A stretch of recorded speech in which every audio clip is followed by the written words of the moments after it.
Hello and welcome. This is different. This is new. This is intimate. This is not a girlfriend review. There's a lot of things that I want to talk about that aren't what it's like to live with somebody who plays video games. For instance, today I want to talk to you about spooky secrets in otherwise not so spooky games. And you're going to listen while you're cleaning your house, eating your dinner, watching this. The games that we will be covering today are Grand Theft Auto 5, Animal Crossing, and Pokemon! Don't worry, I have done all of the research, and I even created a beautiful presentation. I'm gonna get freaking comfy cozy, and I hope that you will too. Here we go.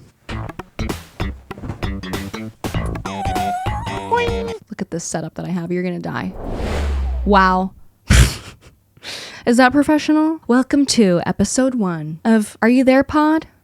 It's me, Shelby. And I hope that you like it very much, okay? First up, GTA 5. I was gonna ease you into the scares.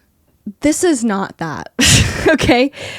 There are some secret Easter eggs, I guess you would call it, in Grand Theft Auto that I find super spooky, and this is the kind of stuff that I love. I'm gonna start with the tale of Jock Cranley. If you don't know, Jock Cranley is he's running for governor in Los Santos during GTA 5. I'm sure you will know him if you've played the game. He's talking a lot on the TV. He's like a parody, like a satire of like a Ronald Reagan, Arnold Schwarzenegger. Not that Arnold Schwarzenegger ever went on like racist rants or anything.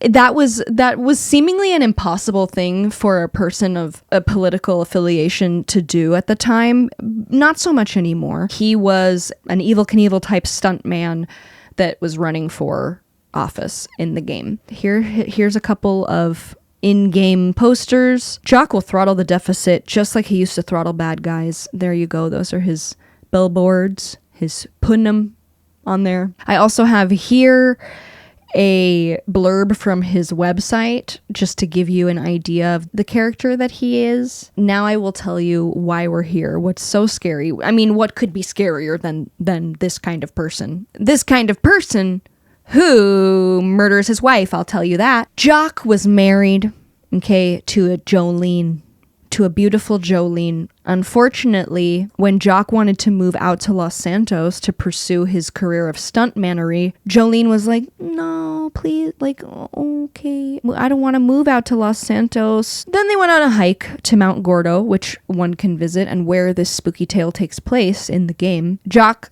said, bye. He said, see ya, lady, goodbye.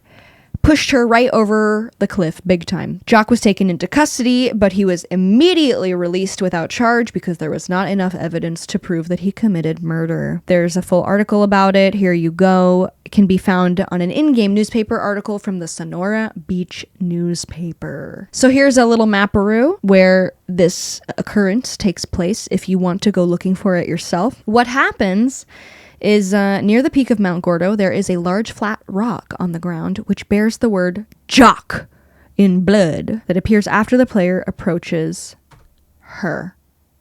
The ghost of Jolene Cranley work bears. But honestly, I get it. If someone pushed me over a cliff because I didn't want them to move, I too would haunt them and write their name on a rock in blood. There she is, and you'll hear her be like, no, help me. Don't, that kind of stuff. Here's a better picture of the Jock Rock. So that's that. And then just a little bit more information. I mean, the encounter is ghostly enough, but there are other references to her in GTA Online. You can, in the Diamond Casino Resort, whatever, it's like DLC or an event or something. I don't know. I've never played GTA Online. I don't want people to yell at me. You can purchase this painting for your house. And look who's featured in there. It's called Good Times with Old Friends. And it features some other cryptids from the games, from the DLCs. There was like, the Sasquatch, Wolfman, the lumpy guy, other lumpy guy. That's pretty cool. So there's those. There's one more thing that I wanted to mention that like elevates this to super spooky territory. It's a little bit, it's like a little trivia thing that I found on the fandom. It mentions that her appearance was likely based on, or is scarily similar to, the surveillance photo of Vicki Weaver. And that's what this looks like. Vicki Weaver was accidentally shot by a sniper in the Ruby Ridge standoff in 1992. But the Ruby Ridge standoff was just an absolute catastrophe on the side of the government, I would say. Probably everybody died. And I just think that this is like such an eerie little part of it that like, ugh, give me gooses. Give me gooses in there. So I'm going to move on now from Jolene, and I'm going to talk to you about the second spooky thing that I wanted to focus on, which is, it's part of a side quest, so it's less of like an Easter egg. It's more something that like, if you're really trying to 100% the game, you will encounter this. And that is Ghost Dog. Hi. I will give you a warning. I'm going to show you an image that may be disturbing. It's like video game gore, but you know, it's sort of realistic and it's just sort of like sad. The side quest is called Risk Assessment. While traveling through Vinewood Hills, Franklin comes across a barking dog, as seen in my beautiful PowerPoint.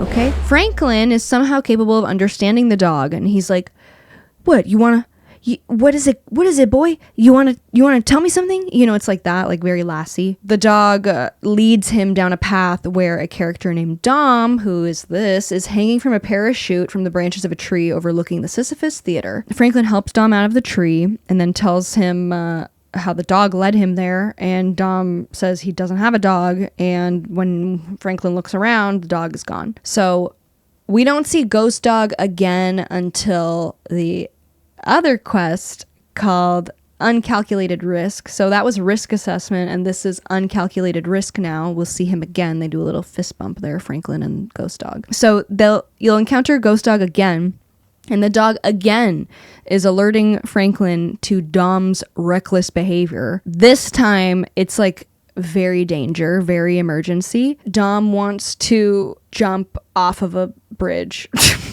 It is presumed that the ghost of the dog is acting as Dom's begrudging guardian angel. Franklin says that the dog says he's obligated to tell Franklin about what Dom will do, otherwise the dog doesn't give a shit about that asshole's actions. Those are quotes. The dog's harsh nature regarding Dom could suggest that the dog has had it with trying to protect Dom and is only fulfilling the duty out of obligation, as he immediately leaves to seek a new career in acting after his second encounter. And it's true, Franklin will be like, you don't care about him and you're just doing this to whatever, and now you're gonna go start a career in acting? It's like that. And he's like, bark, bark. When you go to Dom, he can't be convinced and he plummets to his death. So here I will be reading you things that I've written down. So if it looks like I'm reading, I am, and I'm very good at it. Oh, here, wait, hold on.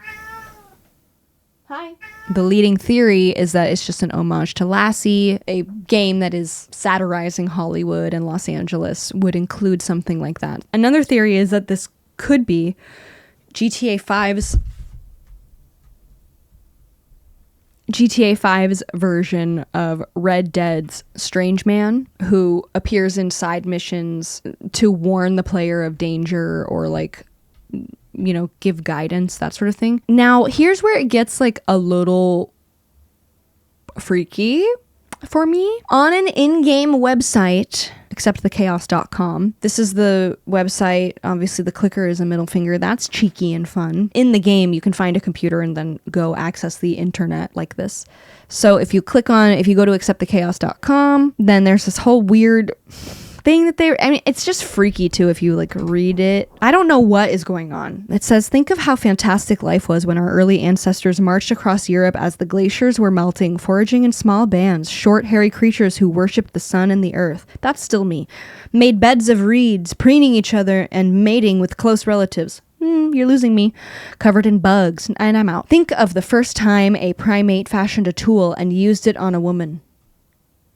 And here we are today, with the most fantastic tool of primates and primordial shit-slinging, the internet. Oh yes, we're much smarter now. And that's evolution, just like in the movies. I don't know what is going on here. I don't know what these people are talking about. It's spooky, it's creepy. I could get into it more. They have this thing here, and I'm going to touch it with my little thingy. It says right here, it says, want to play God? And if you click on that, it shows you this beautiful family. And this is where I provide trigger warning for gore, including the dog. It says, "Want to play God? Try our test now." Okay. So then you do that. You play God. You click it. This is what you see. This reveal of an accident that the family had that killed all of them, including the dog. And the theory is that this could be Ghost Dog, maybe trying to prevent accidents. I was really interested in this because, yeah, I mean, it could be Ghost Dog. Like, you look at the environment where it is, and it does look like the background in a lot of the risk assessment, the uncalculated risk. It looks like similar areas. And I started talking to ChatGPT about it. Don't worry, I double checked the information because it was wrong. And I was wondering, I was like, is there any way that you could recommend locations that this might have taken place in the game? Because it would be cool if you could find the actual location of like these pictures. See? So this is ChatGPT's recommendations for where it could be. And then I did have ChatGPT make me a map of where those locations would be, and they were all wrong. So I did look up these locations. I do think that they are possible matches. And I went in myself and I highlighted where they could be. So the green circles that you'll see here are, and I'll give you a zoomed in picture of this too. The green circles that you see here are where the side quests take place, risk assessment and uncalculated risk, and where the ghost dog sightings are. Then I went in the primary suspect area. Where the accident could have taken place is Lake Vinewood Drive. I highlighted that area, that street, that road, whatever you want to call it. In the orange, I did the Bay Tree Canyon Road. And then tertiary area is Richmond Glen, which is likely like where this family may have been from. It's very like manicured, and I circled that there. So if anybody, I don't want to do this. If anybody wants to investigate and see if they can find where those pictures were taken, and if it is really close to where the ghost dog interactions happened, that would be really cool. I would like to know that. So I'm putting that information out there for you to take and run with if you feel like it. And that brings our GTA 5 section to a close, and really like the grossest like horror movie type stuff is over. Next up, we have the most unusual guest appearance in this lineup, and that's Animal Crossing. But before we get into I want to tell you about our very gracious and patient sponsor, NordVPN. Enjoy it. Hey, fellow internet user, look at you using the internet right now. Not to scare you, but cybersecurity is not to be truffled with. And don't look now, but there's a hacker right behind you. Good thing NordVPN is here. These are dark times online. It's never been more important to protect your personal data with a VPN, or virtual private network. Using a VPN secures your info by enveloping it in the tender love of a mother's hug or an encrypted tunnel. So you can browse freely without worrying who's got their stupid idiot eyeballs on it. But Shelby, that sounds hard. No, it's actually super easy. No matter what device you're on, just flip on NordVPN to instantly make your connection secure. But even if you aren't connected to a VPN, Nord keeps their eyes out for any potential threats. Even dark web monitoring, that's like serious stuff. And with their expert 24/7 support, I just can't think of a g-dang reason you shouldn't give NordVPN a try. And right now, you can get a 2-year plan at a huge discount, plus 4 additional months free when you go to nordvpn.com/girlfriendreviews. It's risk-free with Nord's 30-day money-back guarantee. That's nordvpn.com/girlfriendreviews, or just click the link in the description below. Thank you so much for watching that beautifully made ad read. Wow, I am so good at that. Now, what could be scary about Animal Crossing? I'm gonna show you. Don't be scared. Longtime players of Animal Crossing will know that spooky things happen, mostly because of Rossetti. Obviously, he's not nice, but that's not who we're here to talk about today. I'm here to talk to you about some very specific things that are secrets in these games. They're not things that you're going to necessarily see. This goes for all of the games. They're things that you kind of happen onto, and then you're like, ugh, you know, that's the goal. So I'm going to start out with Haunted Decor.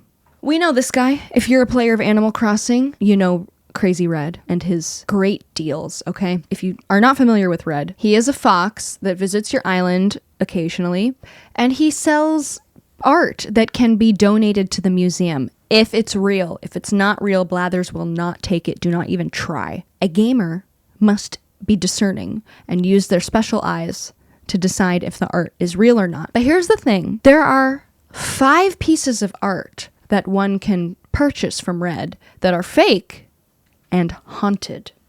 Haunted, mama, I'm telling you, okay? First up, this is Scary Painting, otherwise known or based on Otani Oniji III as Edobe, as Yako Edobe, a kabuki actor, by Sharaku. I did not double check any of that pronunciation. Inui. I hope you like it. So obviously the real one is on the left there, and the fake one is on the right, and you can tell it's fake. You're looking for the eyebrows, okay? You're looking for upturned eyebrows in the fake one. That's how you know it's a faker. This one is haunted because, and I couldn't necessarily find the hard fact on whether this happens at night or whether it just happens intermittently or what exactly it looks like. I had a very hard time finding that. He will be haunted by smiling. It will smile, it will frown, it will give you a little spooky time, okay? So that's that one. That's our first haunted piece. Next, we have Wistful Painting, based on The Girl with the Pearl Earring, obviously, by Vermeer. You can tell it's fake by looking at the earring. Obviously, the real one will have a spherical pearl, and the fake one has a star. But she will open and close her eyes. Ookie spooky pooky. Next, we have, this is Ancient Statue. It is based on the Jomon period Dogu figurines, which were possibly related to fertility or like ceremonial burial figurines. Ancient Statue, his eyes glow at night, which is Ookie Spooky Pooky. But I have something else to show you, something a little bit, he does a little something else. When interacted with at night, look at this. Look at that. Floating. Hovering, mama. That is a ghost. There's a ghost in there. And I will be linking that video in the description as well. Thank you for letting me steal your stuff against your will. Next, we have Graceful Painting. And the way that you can tell it's fake initially by looking at it is if you see the figure, she's much smaller in the frame in the real one, and then she's much larger in the fake ones. And the spooky thing that she does is she will change the direction that she's looking in. Pookie! Ookie Spooky Pookie! And this is based on Beauty Looking Back by Hishikawa Moronobu. Was that okay? I hope so. And last but least interesting, is a fake informative statue, which is based on the Rosetta Stone. It glows at night. So that's those haunted art pieces that you can get from Red. There are rumors perpetuated by Game Informer that if you bury haunted art on your island, it will haunt your town and lower your star rating. And I cannot find any evidence of that being true, but go off. All right. There's more. There's more haunted stuff. You thought we were done with Animal Crossing? No, ma'am. There's more creepy stuff going on. Other things that you can give to the museum are fossils. This one, Australopith, is that. It looks like that. But here's the fun thing about Australopith, and I don't know why, and nobody really knows why. At around 2 a.m., Miss Pith has glowing, flickering eyeballs. And you can see at a point in this video where the eyeballs just stop glowing, like right at 2:23. Boom, there they go. What's that? Excuse me? What's that? Excuse me? What's that about? I would like to know. Next up, we have Graveyard Wall. This is a wallpaper that you put in your house. It's not just spooky because it's a graveyard. Okay, that's not spooky enough for me. Graveyard Wall does something very strange and out of character. When you turn off the lights in your home when Graveyard Wall is up, a ghost will say hello. So here it is with the lights on to show you. No ghost. Let's watch. And here's someone. You can see the ghost back there. He's going to flick on the lights, turn them off. There's the ghost. And it changes locations and it gets closer and farther.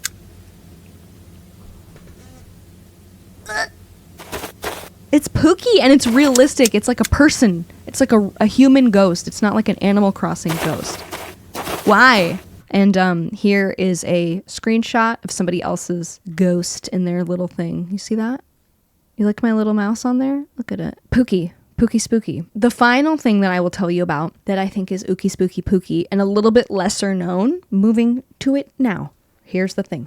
So if you've been playing Animal Crossing for many years, you will know that UFOs and aliens are not that strange to the franchise. You used to shoot Gulliver down in a spaceship and then help him repair his spaceship. But did you know every Saturday at 3:33 a.m., if you have your TV on in your house in Animal Crossing, you will be surprised with an alien broadcast.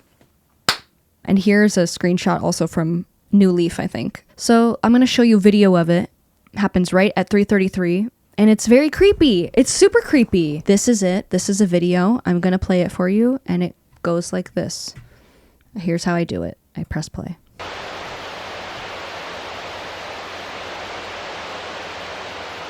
Okay, so we have TV static, and at 3:33, it starts to come through. We're on a Saturday.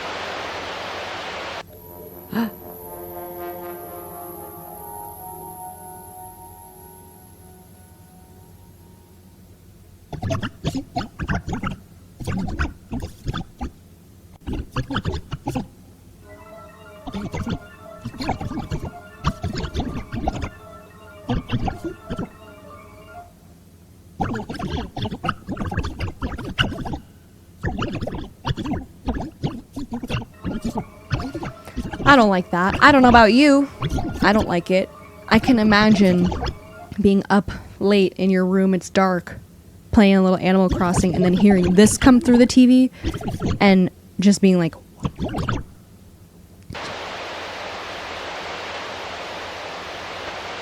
and finally, our third haunted game. Pokemon, gotta spook 'em all. That's what this is, okay? There are so many things that I could talk about that are spooky in Pokemon games. I'm sure if you're a Pokemon player, you're probably like, oh, Lavender Town. We're going to talk about Lavender Town right now. I'm not going to. The thing that I wanted to just like run you through were creepy Pokedex entries. I found them so like, it adds a very like bizarre air to a game that is otherwise very innocent, very kid friendly. It's just when you read these Pokedex entries, which are like bios for the Pokemon, you go, oh no. I would also like to give a little shout out here to one of our Patreon supporters and Twitch viewers, Wombology, for helping me understand what the different Pokedex entries meant. So thank you very much. And here we go. A lot of these will be ghost type, but we're going to start out with this little guy right here, and his name is Fantrump. I'm going to read you what his things say, and I'm going to put some up here on the screen so that you can read the other ones as well. In Pokemon Y, according to old tales, these Pokemon are stumps possessed by the spirits of children who died while lost in the forest. And then in Sun, these are different Pokemon games, by the way, if you're not a Pokemon fan. In Ultra Sun, by imitating the voice of a child, it causes people to get hopelessly lost deep in the forest. It's trying to make friends with them. Okay. All right. I don't like that. There's the ghost of a dead child in there, and he is luring people into the forest. Next is Yamask. So he is quite literally a ghost carrying around the mask of its living identity. That's fun. And this one says, Yamask is capable of speech when possessing a human, but not in its regular form. Due to being a human long ago, Yamask retains its memories from before it became a Pokemon. It becomes furious when the mask is lost or taken away. If someone wears the mask Yamask carries, they will become possessed by the Yamask in question. Sometimes it looks at its mask and cries, apparently in longing. They're spirits of people interred in graves in past ages. Each retains memories of its former self. So I gave you kind of a rundown of that, and then I and that's creepy to me. And then I also I want to show you this picture of a crying. Yeah? Oh boy, a crying Yamask from the anime. Come here then. Okay, that's fine. I don't think that I could run you through creepy Pokemon without talking about Mimikyu Am I right? And you may be thinking, that looks like a booty Pikachu. It does. That's the whole thing. It's that nobody knows the true appearance of Mimikyu. It's a ghost that has made itself a Pikachu costume, and it wants to be so much like Pikachu. Here are some pictures and some sprites. I like these pictures because it shows you... Hi, Tato. It shows you the arm underneath the costume as well as the glowing eyes. Mimikyu's my eyes are down here, is what Mimikyu says. I can't... Okay. Mimikyu says, my eyes are down here. Okay, thank you. Really good, thank you. So its actual appearance is unknown. A scholar who saw what was under its rag was overwhelmed by terror and died from the shock. A lonely Pokemon. It conceals its terrifying appearance beneath an old rag so it can get closer to people and other Pokemon. He chose a Schmata to show up today. It wears a rag fashioned into a Pikachu costume in an effort to look less scary. Unfortunately, the costume only makes it creepier. There was a scientist who peeked under Mimikyu's old rag in the name of research. The scientist died of a mysterious disease. Okay. That's cool. And now here's in busted form. I don't know why there are separate entries for these, and I was super confused by it, but he goes into busted form when he gets hit in battle, so then he'll look like that with a broken neck. After going to all the effort of disguising itself, its neck was broken. Whatever is inside is probably unharmed, but it's still feeling sad. Oh, and then it says he works through the night to patch it. It stands in front of a mirror, trying to fix its broken neck as if its life depended on it. It has a hard time getting it right, so it's crying inside. Sad that its true identity may be exposed, Mimikyu will mercilessly seek revenge on any opponent that breaks its neck. Even as it struggles beneath the cloth to repair the broken neck of its disguise, Mimikyu keeps up its impersonation of Pikachu. It just paints such a picture of desperation and sadness. Uh-oh. Daphne's digging in her bed. I guess I need a Daphne cam in the future, huh? One that you all will know much better, probably, because Cubone has been around since Gen 1, and these other ones have been Gen 5, Gen 6, Gen 7. Look at this. Look at him. Look at him.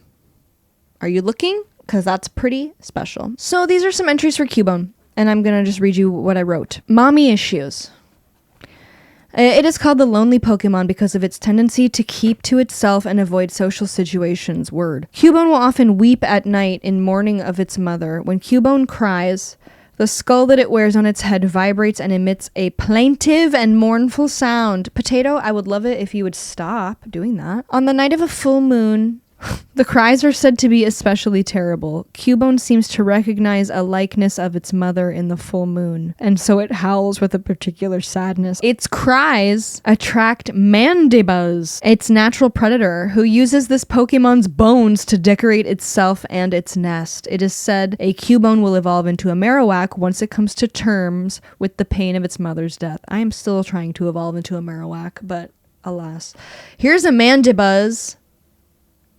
Get fricked, am I right? And then here is a picture from a Pokemon card of Cubone where you get a very good idea of it looking up at the moon and crying. You can see a little tear coming out of its eye. It's hard to see in this picture. You can really see them here, the lines in the masks. There's that. And there, and there, and there. Are tear stains. Not cracks, because he's so sad. So there's him crying. Now, I'm just going to read you 3 more honorable mentions. The first one, this worm on a string looking bitch, that's Gorbis. Although Gorbis, spelled like gore, G-O-R-E, and then bis, B-Y-S-S, like gore and abyss. Gorbis, can I say Gorbis any more times? Although Gorbis is the very picture of elegance and beauty while swimming, it is also cruel. When it spots its prey, this Pokemon inserts its thin mouth into the prey's body and drains the prey of its body fluids. Okay, thank you very much, Gorbis. Next up, we have Spoink.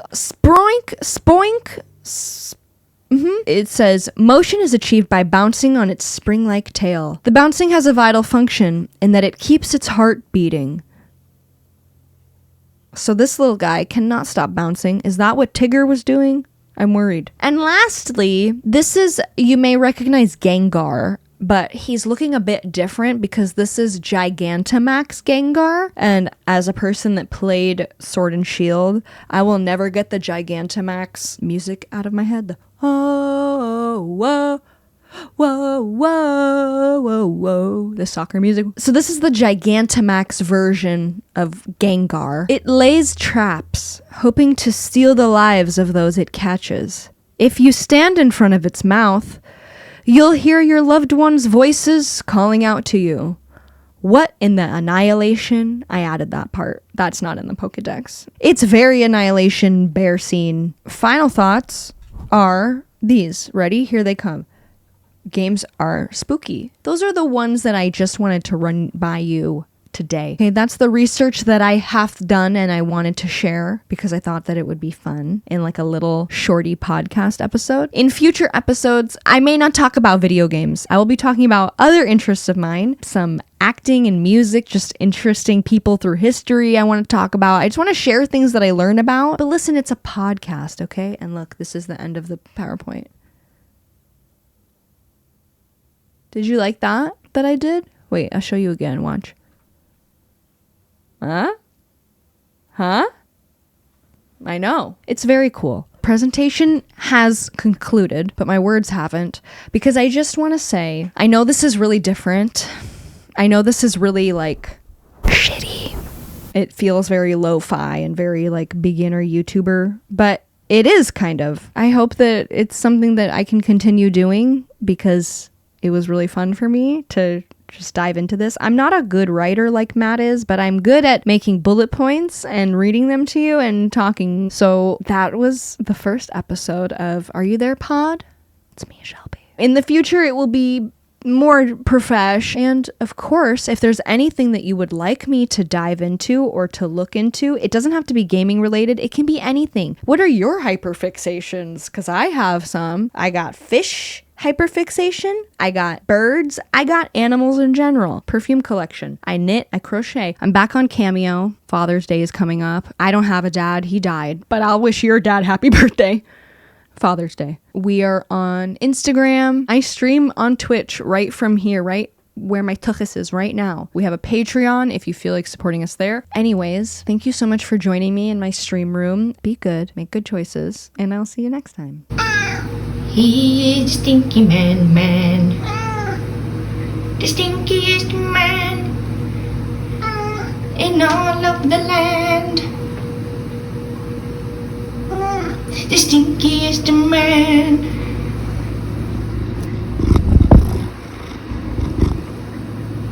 Stinky Man.